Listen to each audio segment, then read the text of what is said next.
and we're here, as you all know, to talk about the public art piece for the building at 1028 Market Street.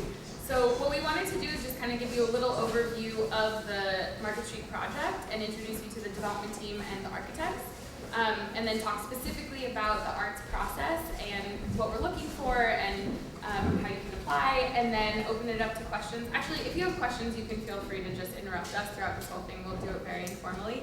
But we'll also do a Q&A after we're done with the little presentation. So just to start, again, I'm Alana Lissette. I'm coordinating and commissioning the art piece for this building. I'm Craig Young. I'm one of the developers with Tidewater Capital. Ross Stackhouse's colleague here. And our partner on the project is Warhorse, who's not here tonight. They are working with us on the development side. And then we also have one of our architects here, Strachan Forgan from SCB, and so I'm sure that he'll be able to answer a lot of the specific questions that you guys have about the art. So I'm going to let Craig take over and talk about the project while I kind of run through some of the slides. And again, feel free to interrupt us at any time with any questions. I'm the luckiest guy in the world because I met Alana like the first day I moved here, thanks to Amy, who maybe not in the room, but at Free Space. Her and Mike started Free Space in 2013, and we had just bought the Hollywood Billiards building, and I was kind of getting a tour of the neighborhood and showed up at Free Space and was just like blown away by the community, the art, the atmosphere, and the people. And we had this vacant, abandoned building on Market Street, and it just was, it kind of hit me in the gut a little bit around, wow, we can't just let this thing fall in on itself while we go through a 3-year approval process with the city. So what else can we do to sort of activate it and to create a clubhouse of sorts for the neighborhood and to inspire community and to bring people together? And so we, over a little bit of time, I enlisted the help of Alana to help think about that and to kind of pull the project together, and we opened up a temporary use at the site. It's known as the Hall. It's about small business development and community and the arts and music, and it has just been a platform and a place for people to get together. And when we kind of kept, so it's been up and operating now about 18 months. We've had a ton of events. Alana's been running the programming for it, and through the course of that process, a lot of what we've been most inspired by has been the engagement piece of getting out there and talking to people in the community, having a monthly conversation about this project, a lot of what you'll see today, and then also about a community conversation, be it small business development or the arts or public safety, and just trying to promote a conversation and bring people together. So the arts thing, 1% of the arts came up, and we're kind of researching how's this been done in the past, and what is this all about? We've got to spend a bunch of money and create this art piece. It's going to be awesome, but how have other people done this? And in our research, became evident that it was very kind of behind closed doors and hand-selected artist that does this one project, and it didn't have any of the community piece that we really are trying to promote out here. And so we said, well, let's kind of flip it on its head and let's make this as public as possible. Bring in as many people as we can. And Alana's just done a fabulous job of putting together a vision for the process and a vision for the selection process and the advisory group, and just to make it really about kind of how we do things and try to do it with a real transparent and open and honest conversation. And that's why we're here today. I don't think I used the slides at all, but we can go through the slides. So this is the project. It's on 6th and Market Street. This is the old Hollywood Billiards building. The hall is in here today. Next slide. So these are just some of the photos, maybe for some inspiration around what's in the neighborhood today. There's an art piece on the back half of the building. There was this beautiful mural by Chorpoghi originally that was the barricade out front that we ultimately got rid of. It was there for 8+ years. We've done some local artists came in, Michael, on the front of the building today. So we've got 4 or 5 different artists that have contributed to the exterior as it sits today. But the vision is really the future. Next slide, please. Okay, so it's a rental housing project. A studio, 1-bedroom, 2-bedroom, and 3-bedroom units. 186 in total. Ground floor retail. market rate and below market rate, and a real focus on bicycle as a means of transportation. We're building very few vehicular parking spaces. We're kind of urbanists at heart, and we feel like people should be taking the bicycle to the subway or walking and commuting. And so we're building very, very few vehicular parking spaces for a project of this size and scale. It's a 120-foot tower, which is kind of the height limit in this general district. It'll be 13 stories above the ground floor retail. This is a vision for it. Strachan, do you want to give a quick chat about this? Sure. It's kind of a unique opportunity in San Francisco. I think the way that this building sits at the intersection with Golden Gate and Market. You see the theater just to the right there, but this historic building at the corner is always going to be about that 3-story height. It's never going to be expanded vertically. So it did present another facade that we're able to really kind of use and create this interesting form at the corner of Market. So we were kind of inspired by some of the theatre signboards of the Tenderloin, of the kind of mid-market theatre district originally, and you see those on the Golden Gate Theatre as well. So having a kind of vertical element at the corner that really emphasizes and marks and denotes the kind of residential entrance there. And so the facade on Market Street is fairly kind of robust and ordered, and as you'd expect on Market Street. And then as it gets to the corner, it kind of breaks down into this more crystalline glass and steel element there. We have a couple, and there was a packet at the front with all of these renderings. So if you didn't get it when you came in, make sure to grab it before you head out. This is going to have some work done to it. Most likely these columns may be shrunk so you get more glass and the glass brought out to the edge. But you get the basic idea. There's a gym up here and some outdoor space overlook. We've got some use of Julia balconies and some other balconies. And I guess the 1% for the arts is really, this is the canvas, and this is one of the artists that's contributing to this. And so, trying to do this in a way that's collaborative, that can really be a net positive and benefit for the project is really what we're trying to do. This is the view down Market Street. This is that kind of proud piece that Strachan mentioned. Kind of almost evokes the feeling of like the Blade sign when we see it, like the Renmar Hotel or the Golden Gate Theater or something in the neighborhood. Yeah. That's good. And then we just from a so this is the future project next door. There's another development going on here, and we don't have the detail of what it looks like, but just to show sort of the scale of the two buildings next to each other.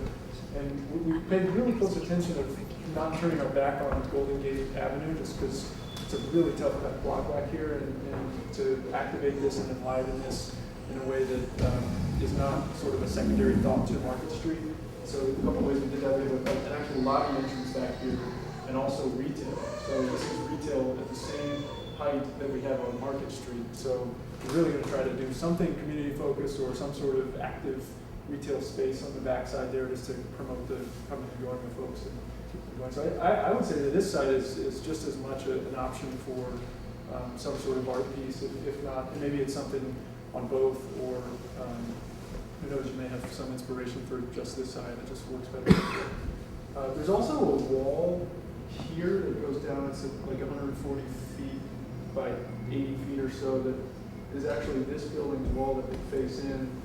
It's probably not like the actual spot where we would put the piece, because it does feel a bit tucked away, but we've thought about maybe some way to improve that wall in a way with a mural or a green wall or something to like kind of soften that.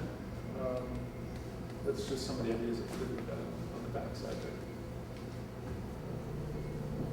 This is the boring stuff. You guys see this part? No.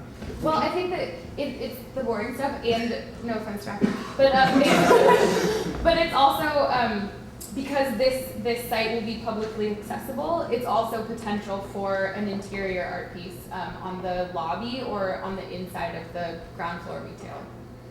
Yeah. So just to give a sense of where something can be placed. That's a good point. So this is 6th Street's right here. The residential lobby entrance is here, And then this retail is really envisioned to be, like, this is kind of a soft wall, you know, you kind of go away. And the retailer, be it like a coffee shop or something, it kind of, it's more like maybe like a hotel lobby where you can kind of hang and lounge. And it's very much a sort of indoor-outdoor experience. And so we're not sure how much of the art piece could potentially be in there, but if there was an idea for something that could maybe be in there, we could make a case to the city or whoever the decision makers are that we think there could be some possibility there, because it's, you know, oftentimes the residential lobby is like a closed off, just residents, nobody else can come in or come out. We're really trying to make it publicly accessible and actually leverage off of what's happening in the retail next to it. So I'm not sure if that's a possibility, but it's something we need to think about. Yeah, this is the hall. These are some of the vendors that we've worked with. You guys gotta come by and see if we have it. Yeah, I would encourage people for anyone who hasn't been there to come stop by so you can get a sense of the ethos of both aesthetically, but also in terms of what we're offering to the community as a resource and as a gathering space, as a place where we host a lot of different events like free music and fundraising events for community nonprofits and field trips and whatnot. So I'd encourage you to stop by, get a sense. Yeah, it is. It's a good present day physical representation of kind of what we're trying to do, and it's you know, super inclusive and it brings people together and you know, promotes the arts and music, and just been a great place to connect. Yeah. Thank you so much for putting this together. Can we step back one chapter, and can you explain to us who don't know what 1% for the arts means? Sure. That's a That's great good- segue good for us, transition. thank you. I'm gonna let Alana. Well, yeah, so we wanted to give a little bit of context for where this building is before we start. But yeah, so the 1% for the arts is a requirement that San Francisco has for residential buildings that are over 25,000 square feet in the downtown / mid-market / financial district / some of SoMa area. That builders need to put 1% of their building budget towards public art that must be publicly visible and accessible. And Brian has done some of these pieces, so you might have something to add as well about the specific requirement. But it's a way of encouraging builders and developers to add to the collective beauty and aesthetics of San Francisco, so that in addition to a building that's going to go up and be there for 100+ years, there will also be an art piece attached to it. Do you want to add anything? Okay. So for our project, that 1% equals $500,000. So that's what we're looking to budget for public art for the building. Just a couple more kind of specifics about the ordinance. It can be used in a number of different ways. So you can use it for a physical permanent art piece. You can also give it to the Arts Commission and have them use it for programming. You can do a combination of both. And you can also split it in your building, so you don't have to just have one art piece that is the 1%. You can have like 2 or 3 or more art pieces, as long as it collectively adds up to the 1%. Yeah. With that stated, I was wondering, now that you mentioned that the Golden Gate side, that large block was the future building, Yeah. another developer, Yes. is that the same like in this image, that Yes. wall? That's for the other one, correct? It comes out from Golden Gate Altitude District, yeah. So that's just an image placeholder for that thing. So with that, do you, other than the wall on the Golden Gate side that you mentioned, and possibly the lobby, are there any other locations that you guys have in mind so far for art location? That's the creative part. Okay. Yeah, I think really it's free reign wherever you guys think it would work. So from that, you're open to an integration with the glass facade as well as the hardscape and wall installations within the lobby as well. Yeah. Is there any? Yeah, I mean, I think, as Craig said, it's open to your imagination and your creativity. I think the one thing that you have to bear in mind is it is a residential building, so if the art piece impacted the residents directly, I mean, that could be good, or it could be bad if it's a light installation and it's, you know, shining in when you're trying to get to bed. But just be kind of mindful of the function of the building. And That's a good point. And the airspace is not available of the building next door, the lower third floor building? It's a good idea. It's a really good idea. I don't know if that's available. We could look into that. That would think about how to do that. Someone sitting on that. I can do it for you. Did you want to ask? Yeah, I was just gonna ask, how far out into the sidewalk do you know that you can use, or have you heard any sort of regulations around that from the exit base? Like on the actual sidewalk, or hanging could out it over be it? on the sidewalk, or, yeah, so it would have to be hanging over, So I think it's somehow attached to the building. Or maybe the neighborhood building, if we had that. With that, the part of the building that we see here, I'm assuming is over the entrance on Market Street. How far is that hangover over the sidewalk? This part? Yes, extending past the building that's there right now. Yeah, 3 feet. 3 feet. That's kind of the plan on the day window, so it's just like a protrusion out over the property.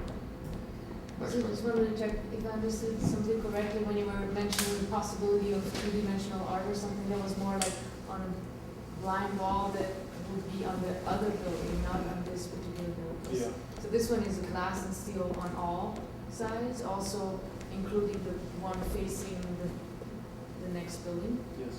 Okay.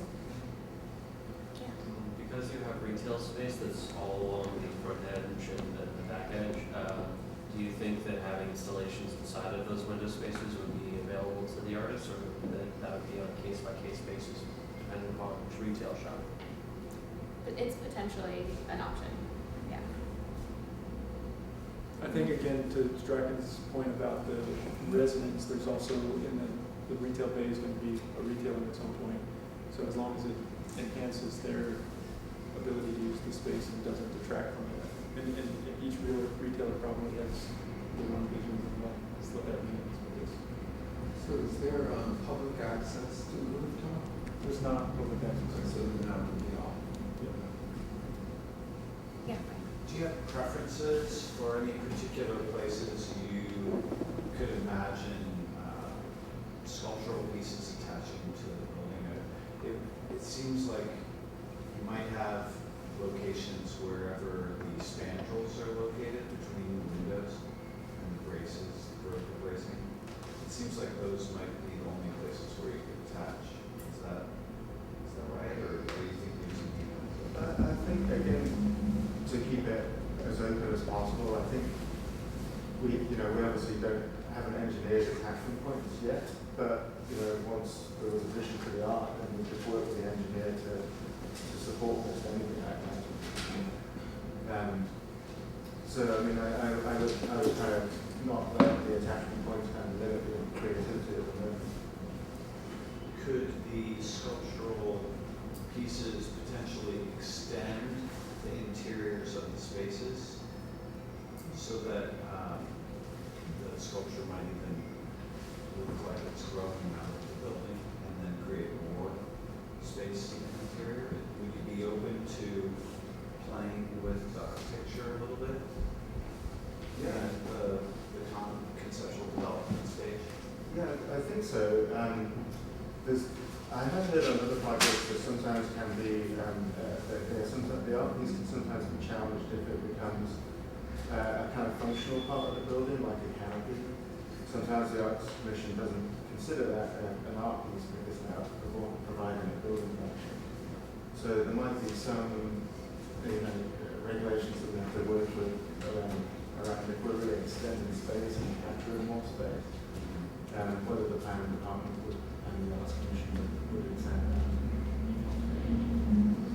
So I think what I would like to do now is just give a quick overview of our process, and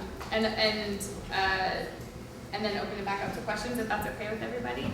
And also to Strachan's point, we have a couple copies of the city ordinance out front. It's also online, that kind of outlines what is considered art and what is not considered art, that falls under this 1% requirement. And like he said, a decorative functional piece of the building doesn't count, so they're looking for something that is outside of something functional. But so where we're at right now is I think most of you probably know, is we put out a call for artists with the request for qualifications last month, and it's open until March 25th. So we're accepting applications until then, and the application process is in the RFQ.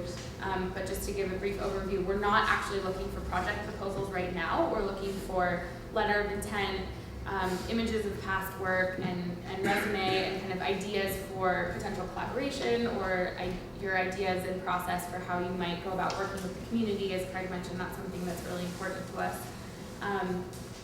And then we have an advisory committee who actually, 4 of our advisory committee members are here. Ernesto, who you met at the door, and Adam in the back, and David and Katie.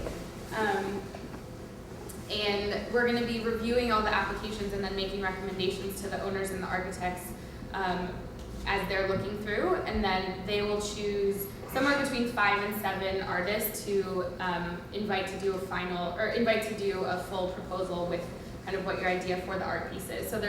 So right now we're looking for kind of intent and thought process, and then there's a lot more room for the creative proposals that we're looking for. This is also outlined on this flyer if you picked it up at the front desk also.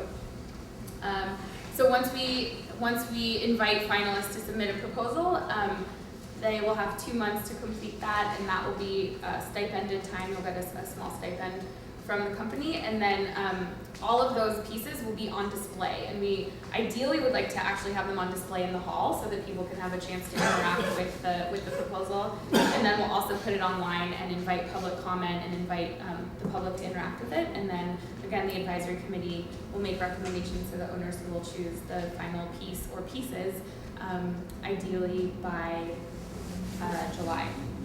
That's kind of the timeline that we're looking for. And so we're open to a number of different pieces.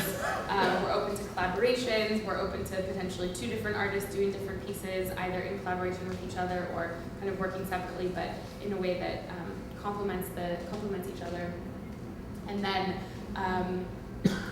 the actual installation of the piece won't be done until the building is completed, which is a timeline that's a little bit out of our hands because there's a lot of city planning and processes that it's going through. So that's a basic overview of the timeline. Yeah. Chris. Like 2020, 2019, 2018, 2022? Yeah, hopefully not. So realistically, the building would go under construction in late 17. Probably second quarter of next year. No, wait, so quick. But then it's a 2-year. It's a 20-month construction. Oh, yeah, that. 2-year to build. So mid 2017 call. A little more information about the schedule. So the idea of selecting an artist by July is it then gives us time to figure out the technical side of the installation, the engineering and design, and when we break ground. And then the actual installation probably happens towards the latter end of the construction schedule. Makes sense when it's safe to be working in the construction zone. And one other point on that, and this is outside of the 1% for the arts requirement, but we will likely be looking for a way to kind of beautify the building as it's under construction and with the building wrap, and so that's something just to keep in mind as well. Yeah. I have a few quick questions. So have you guys considered evolving artwork? I mean, the easiest example would be an art gallery or an art space that could have pieces that will come up or down in a few months or rotate. So the way that the ordinance is written is that it has to be permanent. So if you can come up with a creative way of making that somehow be permanent, we'd be open to it, but it does have to be a permanent piece, and so And that's the creative mind's answer. That goes right into my second question: is the artist responsible for the pieces? Say they get vandalized, say they get stolen, say they get chipped and broken, and the nose gets broken off and stolen by Napoleon or whatever. Do they have to be replaced by the artist? I don't think so. Okay, I mean, a number of us have done a lot of public art and had it been vandalized, and we've been called up, hey, your piece got. That's usually contractual term that Okay. we negotiate. And that's why I'm asking. Yeah. I can imagine that would be the case. Sometimes only the artist is capable of making repair, so. Is there any, I don't know the building schedule between your building and the one next to you. The reason I'm asking is the possibility or potential for a collaboration in terms of how these artists are selected and what that looks like. Potential for them to bleed over into one another. You know, larger scale kind of, I don't know how much wall space is, you know, sort of common to or adjacent and close enough to make that work. I guess I'd say it's possible, but they're about a year ahead of us, so they're going to be moving much quicker than we are. There's probably a lot of complexity just in the coordination amongst all the different parties at that stage. But I wouldn't completely rule it out. And are they having this conversation right now of what to do with the 1% for the arts? We're not sure how they're managing. I think they have a slightly different, more closed process, from what I understand. If we looked at the overview again, of the interior spaces, I don't know whether you guys can cue that up or not. I was just curious, which spaces the architects, envisioned for two-dimensional artworks, or three-dimensional artworks. If you could just kind of go through which spaces you think you were thinking artwork would be in. I mean, we can't walk through it ourselves, but trying to imagine the exterior doesn't have a lot of places for two-dimensional murals or paintings to go, but the interior seems to have a lot of spaces where that might be beneficial. Do you guys have anything in mind for which spaces? And I mean, I know that we talked about the lobby. Yeah. I think the challenge becomes it needs to be publicly accessible for the ordinance, and so most of these type of installations happen on the exterior. So I think what I was saying about the lobby is it's a little bit of a different approach where we want it to be more accessible, we want it to be more public in nature.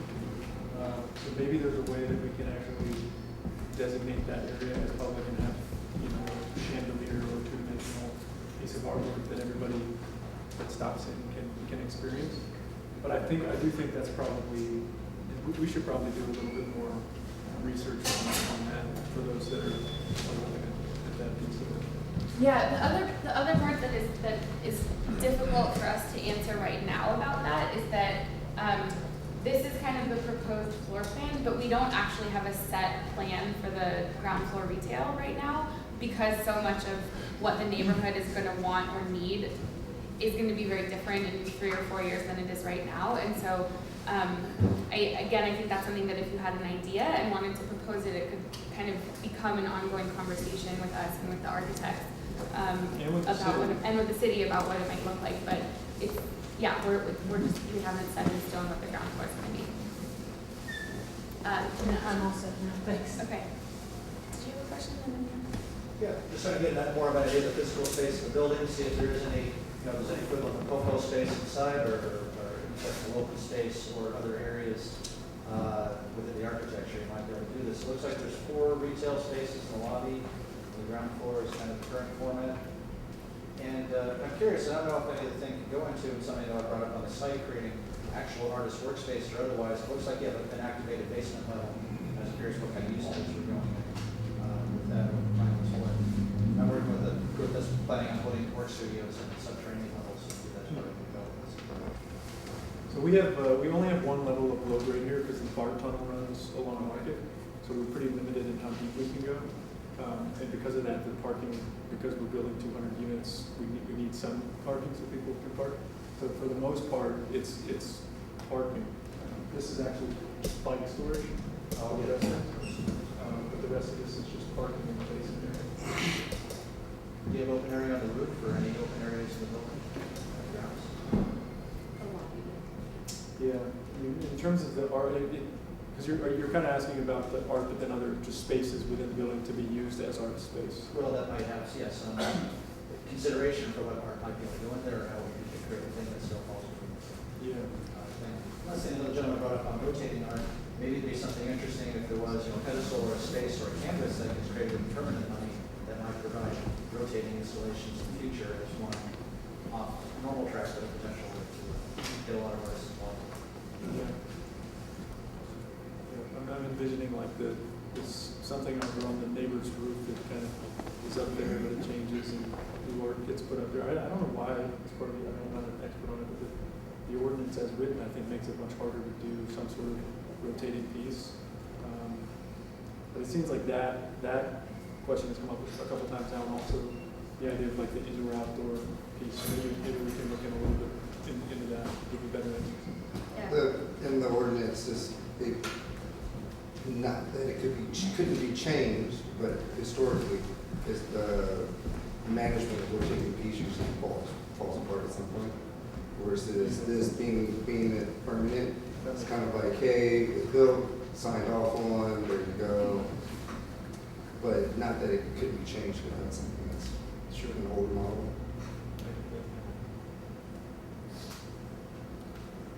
I have a question for all of you guys, because I think we've just moved into the Q&A part of this, which is fine. And this is because people didn't write on the. Why didn't you write on the papers? No, but what brought you here? What are you all excited about with public art, and specifically with public art in Central Market? Because part of our process is kind of evolving our thinking about it as well. We all appreciate art, but none of us are artists ourselves, and so it's exciting to kind of hear what other people are thinking and what's exciting. And we're open to having our process still be a little bit flexible. So I'd love to hear from you guys. Taught me how to play the ukulele on our retreat. That's Sound art. So yeah, I would love to hear from people why you came and what is exciting to you. Yeah. With the increase in housing prices, there's a lot of art that's being pushed out of the city, but it still is a city that has art at its heart, and part of the donation or restriction for the 1% going towards arts, so that art still has a place in the city despite development projects.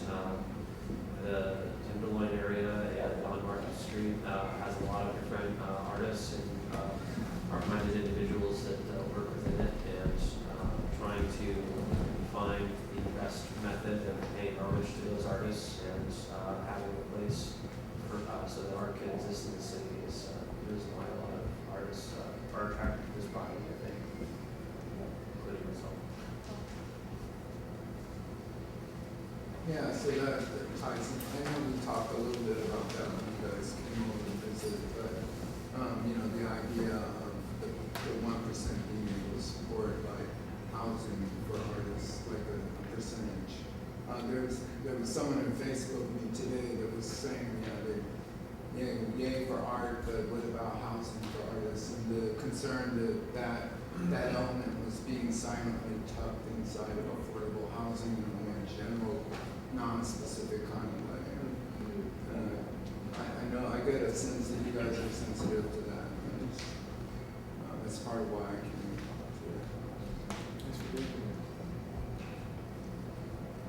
So I think all that stuff is definitely true and valid, but also the budget for this project is like way higher than any art opportunity you really get in the city. And I think that's exciting to a lot of artists. So I was wondering if any of that money, if not used throughout the project, can be funneled somewhere else. You take the remainder of whatever the cost were the art and install. There's probably got to be some money left over that can go towards some other product. Yeah, I think that's the vision, right? Is to donate effectively all of that, partly to the piece itself and the production of that piece, and the remainder, if there's, to the extent there's stuff left, to the other stuff. Yeah, and so the ordinance is actually, and this I think touches on your point a little bit, Daryl, that the ordinance is pretty specific as to what the money can be used for. So while there is this big budget, we actually can't put it towards housing. It's intended for art, and it's intended to keep the culture and to keep creativity in the city. And so it has to be used, as I understand, it has to be used within a year of the completion of the building. And so, which is another reason that it is going towards this permanent art. And so if there is any left over, then yes, our plan is to give the rest to the Arts Commission, which then gives it to programming.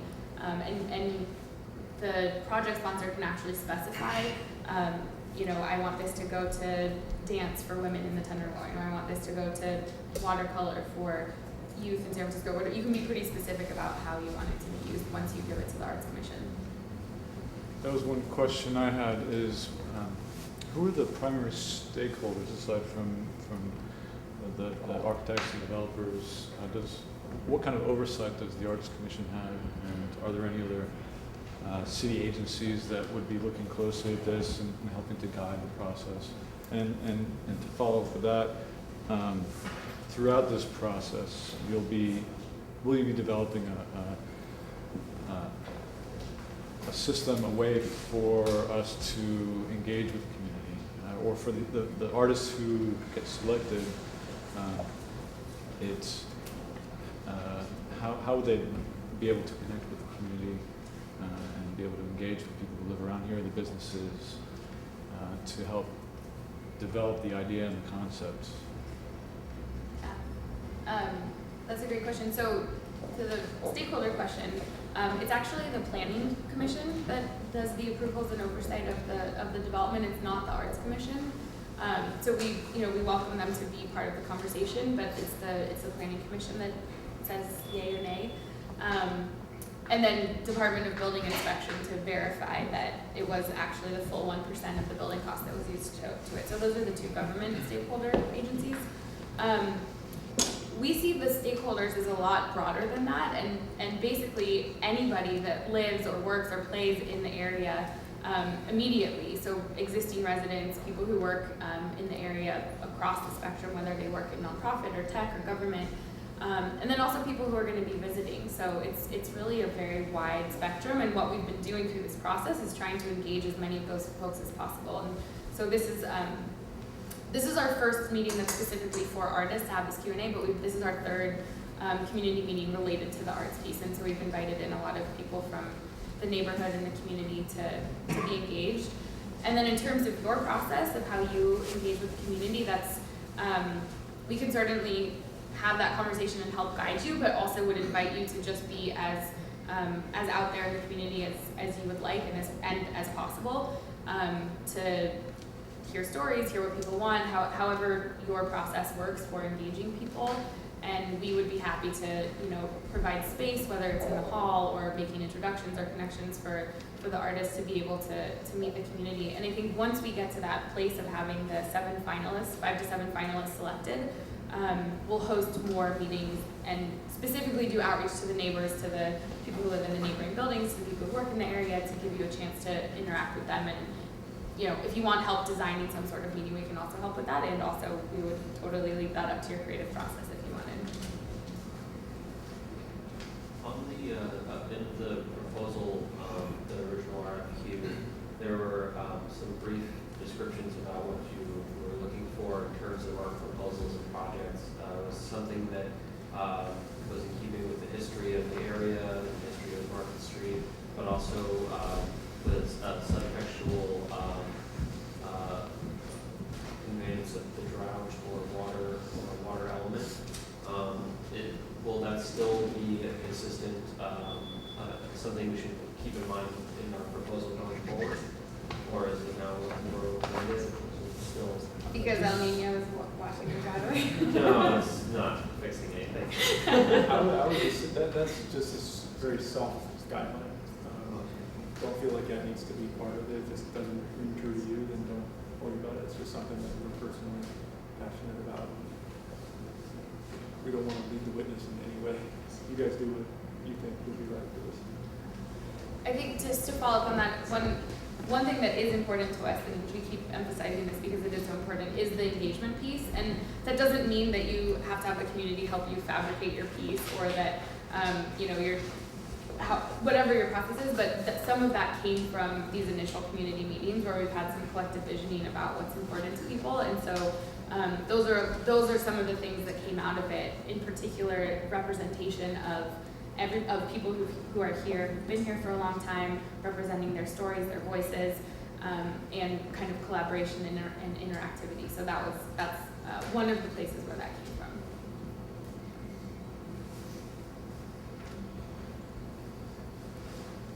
I was just gonna add, you guys were asking earlier, like, why like, are we here? Like, Yeah. For me, it's just like being born and raised here in the city. I used to get my hair cut in this building as a kid with my pops in the back. And to see it like from, as a kid, like playing from the old Emporium, all the back alleys, all the way up, and everything was complete 180 of what it is now, or 160, whatever. So for me, it's really interesting on multiple levels. As one, what opportunities might be available to do art, to present art, but as well just to participate in what I saw as a kid and what's going on now, and just to be aware of it. So it's not a shocker to me as I go down the street, where it is in other locations where time might not be available to go to every meeting. So, for me, it's, even when you guys activated the Latrobe Boogie, the construction barricade, I was like, wow, that's great. There's something going on here, there's some movement. Even now with the hall and so on, and how the rest of the community, all walks of it, participate in that. I think it's always better to activate a site versus just leaving it barren and empty. And so something brand new pops up and everybody's shocked. I mean, it's amazing the amount of people that it takes to get something like this going, be it a contractor, an architect, or a lawyer, or a city, or a community group, or all of these different people that have input into this process. It's literally like right now a team of 50, 60 people that are trying to kind of move this thing forward. And I think one of the most inspiring things for me about the art piece is that we have a chance to create something that's going to have an inspiration and an impact on everybody that walks by the building, right? And so to think about your experience in this building back in the day, think about the next guy that walks by, and once that art piece is there and the resonation that they can feel, and that's where the real impact happens. All the people that are going to experience that art piece and the film. Yeah. What stage are you? What stage are you in? DD, ST? We're at 50%. We've been stuck at 50% schematic design for a few months now. Okay. We're at 50% schematic. To answer your question before she blows up again, we need more art in this world. I think that's what's so exciting about it, and it's a way to get in on the ground floor of a really exciting project, to work with architects and engineers on a new public space, and to create a public permanent piece of work in collaboration with the community. Something that can help to tell the story of the neighborhood, help to tell the story of the people who live here now, lived here in the past, could live here in the future, to build that narrative. And public artwork engages people and connects people in profound ways. So that's what's so exciting about this to me. To add on that, I think that you guys have a lot of integrity looking at this since the beginning. It's looked good. And one thing that public art does, it gets us out of our studios or our workspaces and gets us on at the street level and working with people in teams. That's really just an honest experience. And I'd like the call out to get people involved in some way, shape, or form. We would all do that differently, but the beauty of public art, even in every single neighborhood, has its own story. And look around, this is a great example. To be able to illuminate this on the sides or inside or whatever it may be is really magical. So that's just an awesome possibility. That's why I think. I just want to build on what Craig said a moment ago about just the team that really isn't. One reason I'm here, one reason I'm excited about this is there's so much real estate development that it doesn't naturally lend itself to the story of community and inclusiveness and transparency that we're trying to foster here. And this 1% of the art is just such a pristine opportunity to live that as part of this project. That's really exciting. So, I think we talked about criteria that are really important in really selecting and how we want to evolve as something we want to be part of that as well. It's something that's to live that with us. In the same way we felt like we had an obligation to turn that vacant building into something while we had this long 3-year period for the entitlements, we feel the same way with this process. Not just getting to a piece that the owners or the architects or the selection committee likes. It's about making sure that from here to there, we're doing it with integrity and we're doing it in a way that takes into account as many people as we can touch in the process. So that's the general ethos of this whole thing. It's just kind of what we're trying to do.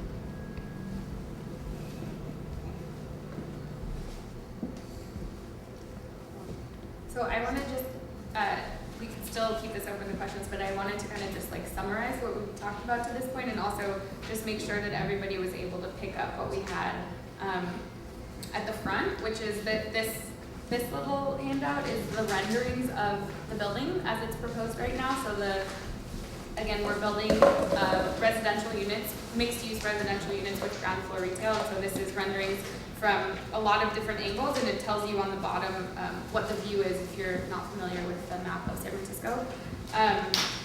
This one is the timeline that I went over. This one actually has the specific dates on it though, although those are somewhat subject to change depending on how our building schedule goes, but it's pretty set in stone as it is right now. And then just a little visual for the timeline, because you guys are artists and that's more exciting than words on a page. And again, what some of the, I would encourage everybody to read the ordinance.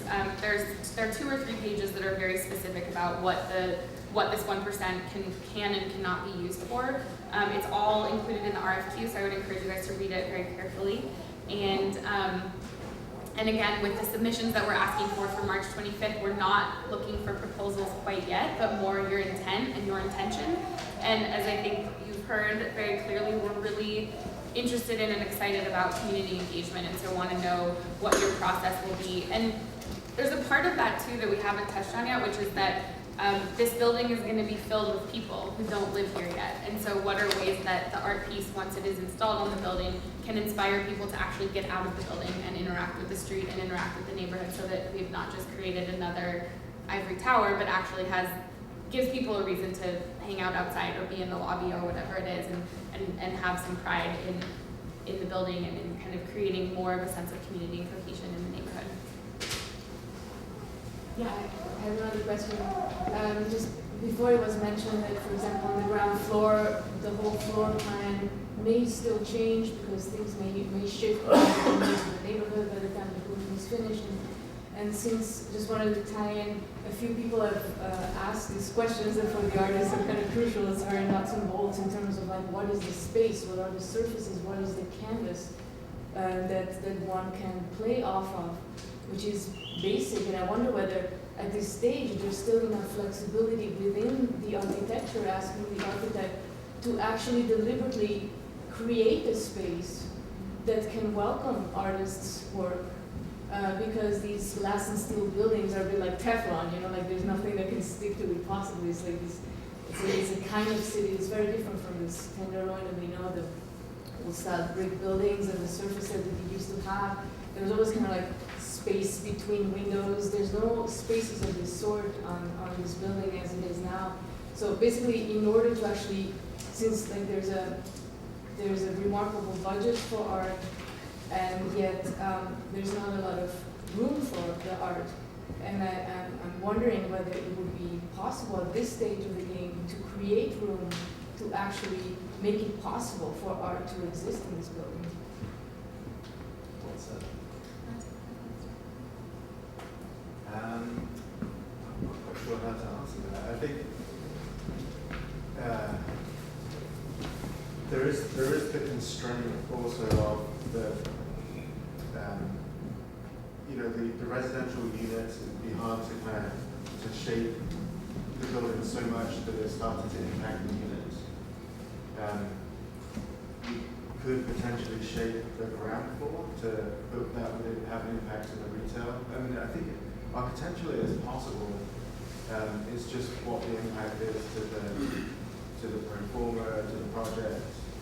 I think it's really about the exterior as a baseline. Like the idea of doing something on the interior is just a higher bar, as we mentioned, because we're not sure the ordinance actually allows for that. So, just to give a little bit more detail to the canvas, this is a mason material. So this is brick. So this is very easily attachable, if you will. And then it's got the vertical pieces and the horizontal and the vertical. And that kind of runs throughout all sides of the building. So I think theoretically there are attachment points there And if it's in front of the window, it's in front of the window, like we're okay with that, you know, like it's probably an inferior condition for the resident, but it's great for the pedestrian, right?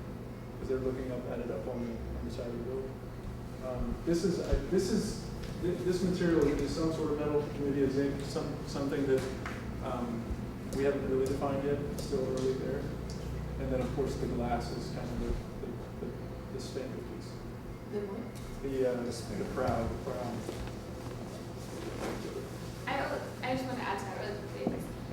That we know that once we get the final submissions and the proposals, that even that will evolve to the time of construction of the building, right? And so I would invite that if you have specific ideas, to write that in your proposal or in the letter of intent of a variety of different ideas of what you think might be useful, and then we can kind of take that as a whole as seeing part of your process and seeing, you know, how much flexibility is there with, for example, the ground floor, given that we don't know exactly what it will be because it's hard to predict what will be a beneficial ground floor retail in 4 or 5 years from now. But if we know this is something that you're interested in, this is your proposal, this is something that we can kind of work with and around, I would just invite you to kind of lay out a couple different suggestions so that we can consider all the things that you're thinking. As to how to perhaps create this canvas, so to speak, of this. One thing, just a comment, one thing that artists always like, it's a tricky thing to work around. Architecture is art in itself. There's a brand new design that's being placed here. How to interact with it in a way that respects the architect's artwork, right? Totally. And yet still exists. And so it's this fine line, and it's also this fine line of the work of art, crystalline and pure of the architect, brand new, and art is something that tries, at least some of us that are from here, to, you know, this shiny new thing come up, try and reclaim it as being part of our community by actually adding the baggage that we have with this neighborhood specifically and with this city in particular, and somehow make it our own. And it's always this tricky thing to tread. And this is just a comment, it's not really a question, but it's just something to keep in mind. It would be like so fantastic. It would definitely, you know, me and everybody's going to think of how to create a space, but I just want to reiterate what I said a second ago about like consider leaving a tabula rasa somewhere for somebody to morph into something that's homegrown from here, or not from here necessarily, but whatever the artist does. Yeah, it's an amazing point, and it's refreshing because we, the team, the 60 people, have been looking at the same building for 2.5 years. So we need that fresh perspective. We need somebody that's just spitball, throw something up against the wall, see what sticks.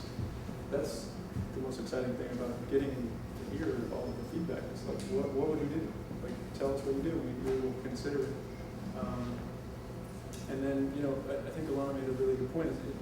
We are early in the process. We're just now sort of bringing together the collective to find the artists. And so if there's ideas that can help direct the process, we still have time for that. Can we go back to the other slide that was showing the ground floor, like architectural rendering? I was just wondering what is the height of the 16.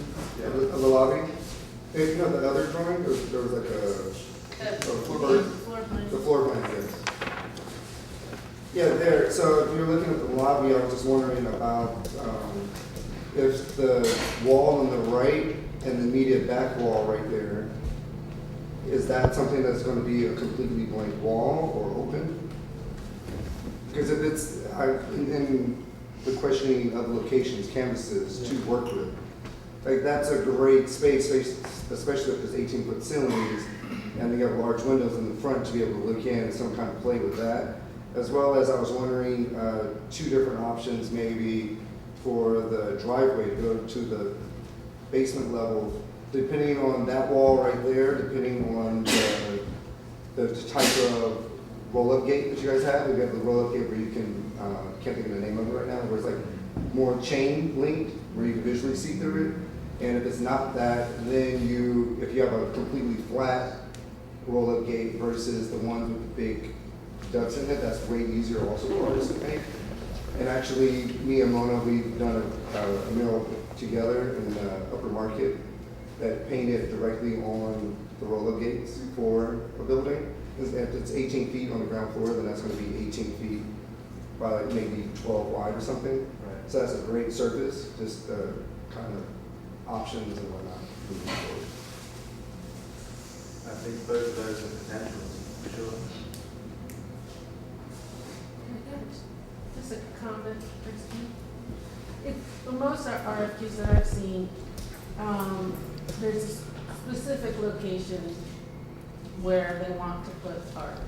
So the challenge of of responding to the RFQ is looking to your own past works in order that sort of emulate what they're looking for. So this sort of overarching criteria that you guys have of where would you do it is so what I'm saying is how your approach to this site and where you would integrate art seems to be as an important evaluation tool as the past work, materials you use, and et cetera. So like all of us are sort of competing in different ways. Some people do wall installations, some people do standalone sculptures, some people do suspended work, some people do murals. And among all those submissions, you're going to choose, okay, we're going to do a suspended work. Is that how it's going to go? Well, thank you for that question.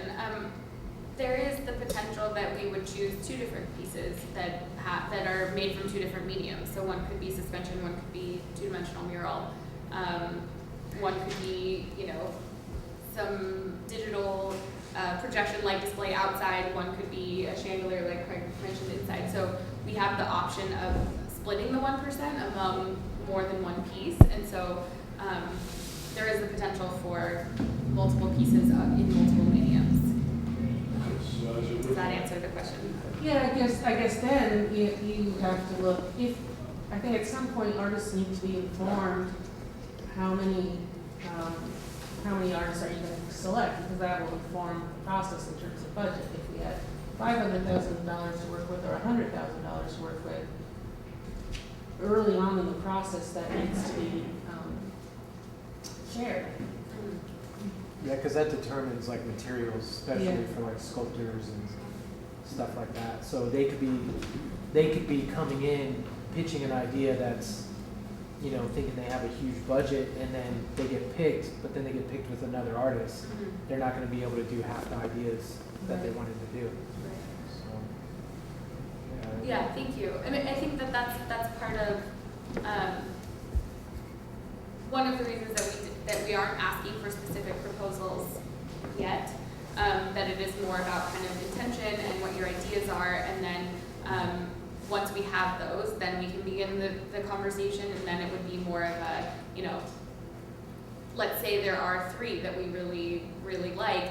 Is there the opportunity for those 3 to work in collaboration with each other, or do 3 separate ones, or is that a no-go for an artist? And so then kind of back to the drawing board. But that's why we're not asking for that level of specificity just yet, because we want to remain open to that creative possibility. And so if you wanted to include, I'd be open to working with other artists, or I wouldn't be open to working with other artists, that would be things that would be good for us to know as well.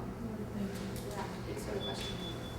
One of the questions that I sent to you early on, which I think is really good for everybody else to know as well, is that I asked if it was possible to put forward more than one proposal, because another artist asked to work with me, and then I had somebody else that asked me to work with them, and I didn't want to have to tell somebody one way or the other that I wouldn't want to be able to work with them. And then also I wanted to put forward some of my own proposals and ideas.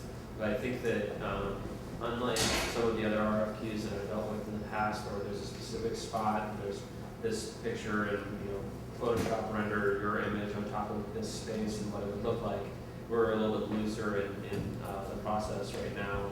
And right now you're just looking at the way that our minds work and what kind of artists we are.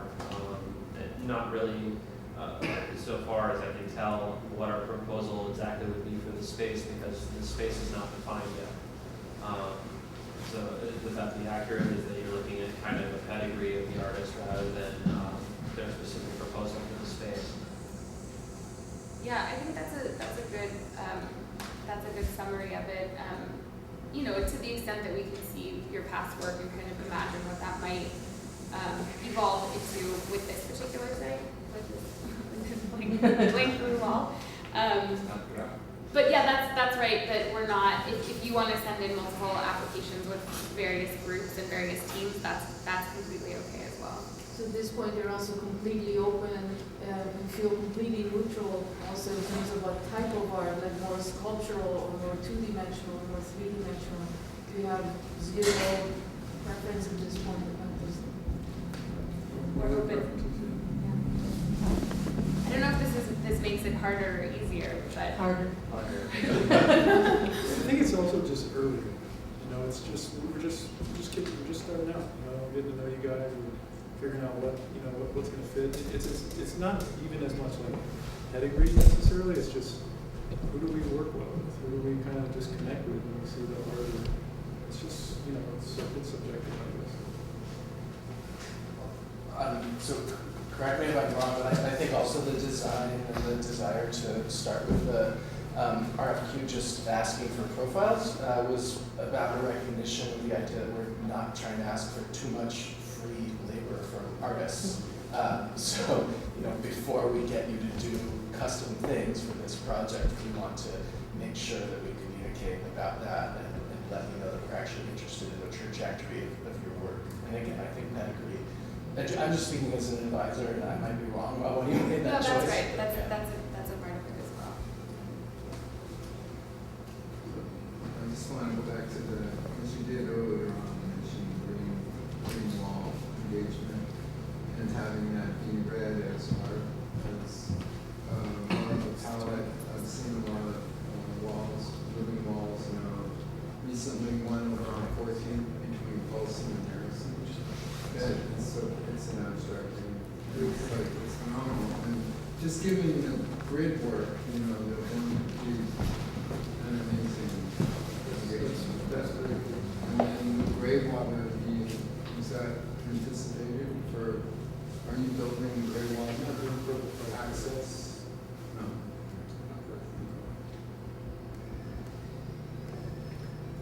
Thank you guys so much. And did you have something? No, thank you. I wanted, before we completely close up, I just wanted to say that we left these on your chairs in case you have any last comments or questions. And I will be able to stay around for a little bit longer. We have the space until 7:30. But if you have any last questions or comments, just leave them on your chair, and leave your email as well so that I can follow up with you. And then again, if you didn't get a chance to get the papers at the front, please do that and sign in. And yeah, thank you. We're super stoked that you all came out tonight.